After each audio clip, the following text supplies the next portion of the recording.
Siapa yang tidak pernah mendengar nama Pee Wee Gaskin? Kebanyakan dari kita mengetahui Pee Wee Gaskin adalah sebuah band indie asal Jakarta. Tetapi kalau Donald Henry Pee Wee Gaskin, apakah Anda pernah mendengarnya?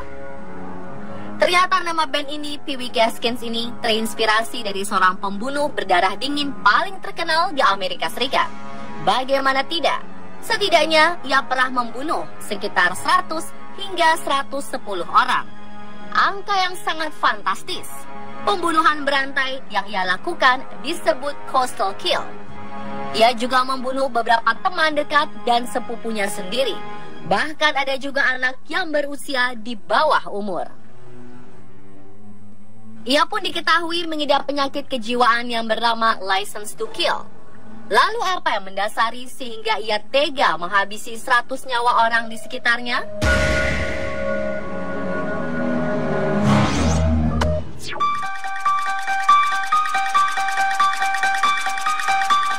Donald Henry Gaskin melakukan pembunuhan pertamanya di penjara.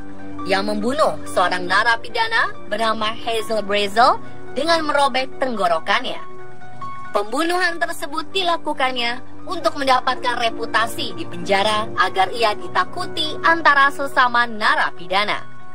Sebelumnya ia seringkali menjadi objek hinaan dan ejekan karena memiliki tubuh yang pendek dan mungil. Itulah sebabnya ia mendapatkan julukan Pee Wee oleh orang di sekitarnya. Karena pembunuhan yang dilakukannya ini, ia menerima tambahan 3 tahun penjara. Dalam tekanannya di penjara, ia berhasil melarikan diri pada tahun 1955 dengan bersembunyi di belakang sebuah truk sampah dan melarikan diri ke Florida. Namun Gaskin kemudian kembali ditangkap dan bebas 6 tahun setelahnya, tepatnya pada tahun 1961. Setelah dibebaskan dari penjara, Gaskin menikah lagi. Namun dalam selang waktu yang tidak terlalu lama, Gaskin kembali dituntut atas tindakan pencurian dan perampokan. 2 tahun setelah bebas di masa percobaannya, Gaskin kembali ditahan atas kasus pemerkosaan terhadap seorang gadis yang baru berumur 12 tahun. Dalam kasus ini, Gaskin melarikan diri sementara menunggu putusan. Akan tetapi, pihak berwajib berhasil menangkap kembali Gaskin di negara bagian Georgia. Dalam persidangannya, Gaskin dijatuhi hukuman penjara selama 8 tahun. Ia dibebaskan pada bulan November tahun 1968. Setelah pembebasannya, ia pindah ke kota Sumter dan mulai bekerja di perusahaan konstruksi.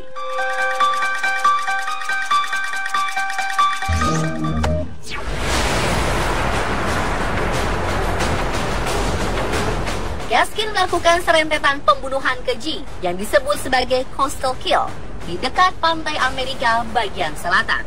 Ia membunuh para korbannya dengan sesuka hatinya secara acak, baik pria maupun wanita. Ia membunuh rata-rata sekali dalam setiap bulannya. Namun korban Pee Wee Gaskin kebanyakan adalah anak-anak dan remaja.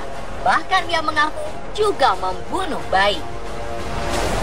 Korban pembunuhan coastal kill yang pertama adalah seorang penumpang yang ia siksa dan ia bunuh pada bulan September 1969. Jasadnya ia tenggelamkan di rawa agar tindakan kejinya tersebut tidak tercium oleh pihak yang berwajib. Gaskin mengaku telah membunuh para korban dengan menggunakan berbagai metode, termasuk menusuk, menembak, dan bahkan ia juga memutilasi beberapa korbannya.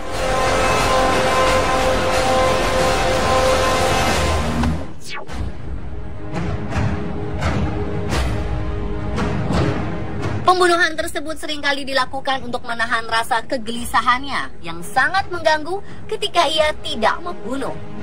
License to Kill berarti kelainan jiwa yang cenderung dinamakan dengan psikopat.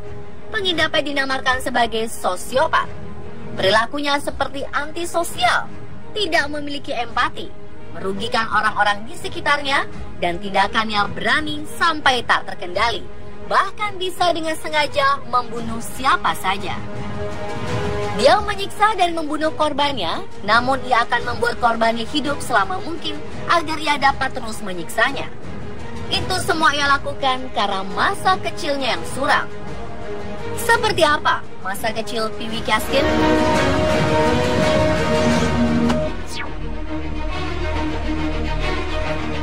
Henry Donald Pee Wee Gaskin lahir pada tanggal 13 Maret 1933 di desa Florence, South Carolina, Amerika Serikat.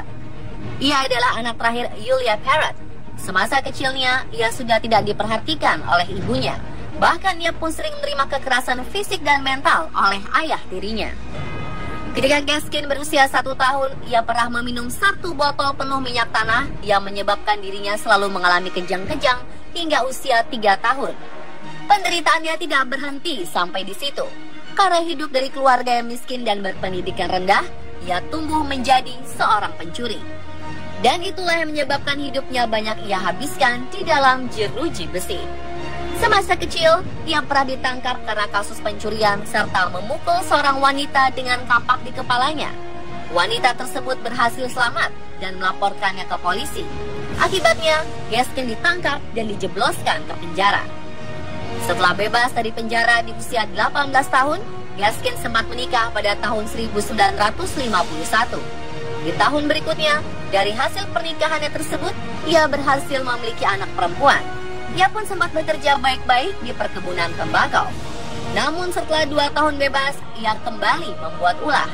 Ia melakukan sejumlah penipuan asuransi dan ia kembali ditangkap lagi pada tahun 1953 karena kasus percobaan pembunuhan menggunakan palu terhadap seorang gadis remaja. Menurut pengakuannya, gadis tersebutlah yang telah berani menghina dirinya. Akibatnya ia dijatuhi hukuman selama 6 tahun penjara. Selama penahanan inilah istri Gaskin menceraikannya. Selain pembunuhan hostile kill, ia juga membunuh beberapa saudara dan teman-teman dekatnya. Yang lebih parahnya lagi, ia membunuh keponakannya sendiri yang masih berusia 15 tahun dan temannya yang berusia 17 tahun. Kedua wanita tersebut ia pukul hingga tak bernyawa. Lalu, setelah semua yang telah ia lakukan, berhasilkah ia ditangkap kembali?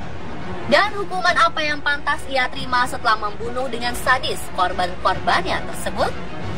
Saksikan kelanjutan kisah pembunuhan berantai paling kejam dari Amerika Serikat, Pee Wee Gaskin, besok malam di jam yang sama.